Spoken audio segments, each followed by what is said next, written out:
that reformed me. Now, every year I come here, the priority one, if there's only one thing I would do, I would spend time with the young global leader shapers to share my experience. So, this is what I think. And then the other thing is you can partner, but don't do business together, all right? There are a lot of people you can do business together, but not on the same group. This is no good. Right. This is my advice. And why is that? I've not researched that, but I've seen a lot of classmates, in the business school, MBA, when they start to do business together, they break the friendship and they break the business. Because when you look at the others, it's all the beautiful. When you get closer, it's not. Business is like a marriage, but business is not a marriage, right? So, don't invite your friend to join your company to be partner. Because be friends is always good. It's more precious, right? Giving you advice. My 18 founders, yeah, we still keep a contact, and some people, I said when 10-year anniversary, this is a 20-year anniversary, 10-year anniversary, I told all the 18 founders tonight, everybody write a letter of resign. Because you don't owe company do not owe you anything. You've been working hard, you got what you want, you can all be yourself. And then, if you think about it, join the company again, write in 40 hours later, think through, write a letter of application to join the company as a normal employee. We will never consider you as the founder. If you're not qualified, you're out. That was the rules. So a lot of companies have founders, and then the founder getting problems, the company getting problems. We did. And I feel proud for the 18 founders. They all live well, we still contact. I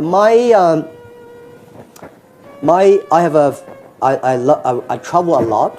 I see a lot of friends, and I make friends of every different industries. That is strong leadership and unique, and they love to share.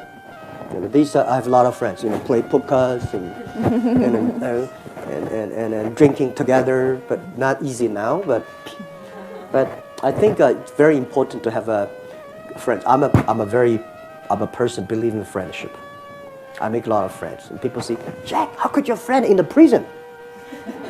So why not? He was my friend. He committed crime. He's in prison. He's got punished. But he was my friend.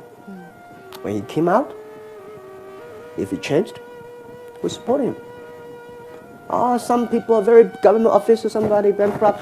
It's a friendship. It's not about how successful you are. We believe your person. I believe that when I'm in trouble, you give me my advice, not necessarily give me money.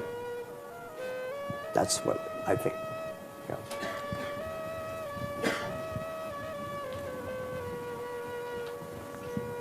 Hello, my name is Mustafa Amin. I'm from Egypt, and I feel so lucky being a global shipper. Congratulations. Thank you. It's a very short question. What keeps you awake at night in today's world? What keeps me awake in the night in today's world? Yes. Nothing. I sleep very well because I have. You will get used to that.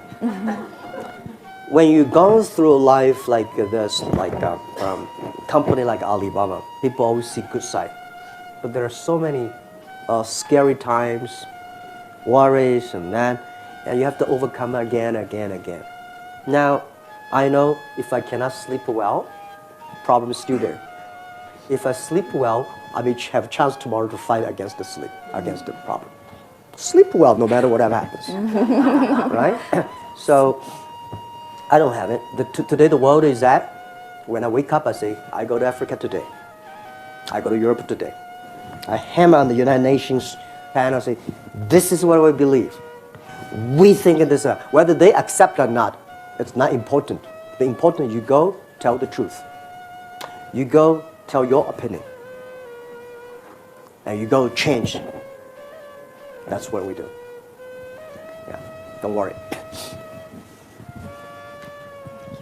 Hi, Mr. Ma. My name is Natalie Chen, and I'm a shaper from the Hong Kong hub. So I know that you're a great leader, but most importantly, you're a really great teacher. And I know that the education system is inherently quite broken. And so I've been working a lot in the education innovation space to connect students into 21st century skills and new job opportunities. When I talk to a lot of students, I notice that a lot of students just have no idea what they want to do in the future. They're just really confused. The school world focuses on a very different thing than the real world. So I'm just wondering, in terms of like industry relevance, in terms of what the education world is, because right now it's quite separate.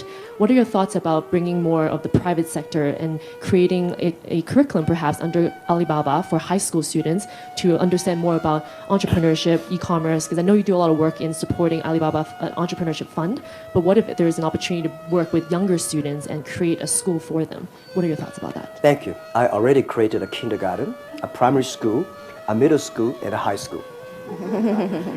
Because I think we have to do something to change, because we say, oh, I changed. And then people say, Jack, how you change? What does school look like? So we build up a school, a kindergarten, primary school first. And I say in China, because it's all about schools. If you have a good school, you gotta go. This is a very Chinese way. And I say my school, the people who joining, we interview the parents, right? So this school, when this finish, they will not be able to, when they have a testing, they will not be successful like the other school kids. Are you willing to send them here? So at the beginning, people worry, Jack, if you train the students like this way, no people will be coming. I said, I don't worry about that, because Alibaba have 40,000 employees in Hangzhou, enough, right? And then they say, if you finish the primary school in your school, and then they cannot go to middle school, so I say, oh, let's build a middle school. And then they say, if you finish middle school, you cannot build a high school, let's build a high school. Then the university. And I say, I don't worry about university. I believe 10 years later, university will accept my students. The way training them to be real human, not learning machines. So we're testing that. As the kindergarten, you have to teach the kids singing, dancing. That's to bury the seeds of culture inside. Primary school, we teach the kids the value. Western, Eastern. I don't want the kids educated in Western, they don't like the Eastern, and the Eastern, and they don't like the Western. A lot of people complain about China. And I say, have you read Buddhism? Taoism? Confucius? No. You don't know them. A lot of people complain about Western. Nobody ever read the Bibles. How can you complain? I mean, if you know Bible, you know where it's generally coming from. A lot of people don't like Israel. They don't ever read that. So, the middle school guys, they have junior middle school, they have to working hard. The senior high schools, they have to build interest. Today, the problem is most senior school students, the only dream they have, my parents want me to go to a key university. And what do you want? I don't know, but I just go to university first. That's a problem. So, we need to do something. And I'm happy to hear that you're doing something on that. Yeah, Alibaba is testing that. Good news is that we're getting more and more interest.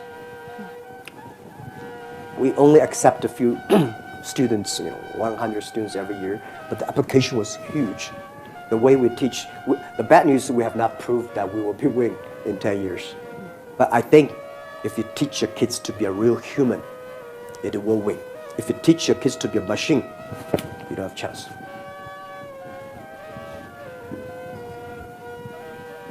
Hi, Jack. Renhua from Singapore, YGL. We met a couple of years in your office in Hangzhou. And when I asked you for advice, you said to me very clearly, you said, Renhua, don't study, the businesses that succeed. Study the businesses that fail. Yeah. So for all of us, from a specific dimension, obviously Alibaba is probably one of the most successful businesses of the 21st century. And probably yourself, along with Steve Jobs, have created something which is very visionary to last for another generation. If you were to start a new company today, hypothetically, so the Jack Ma today, 2019, if you were to start a new company today from scratch, and if you were to go to pitch at Davos, what will you do and how will you incorporate this philosophy of learning from failures over the last 20 years? Yeah. First, if I start it again, I will not moving on the internet because there are so many smart people there. I go to the agriculture industry and these areas because to compete with these, not easy. And second is that whether I have a Jack Ma's experience. Experience means my experience when problem comes, I'm never scared. When problem comes, I say, hey, wait a minute, what's the opportunity behind it? And when mistake makes, we'll see how we face it. Why I still encouraging every young people when you become a business leader? Do not always follow the successful stars. For those people who are successful,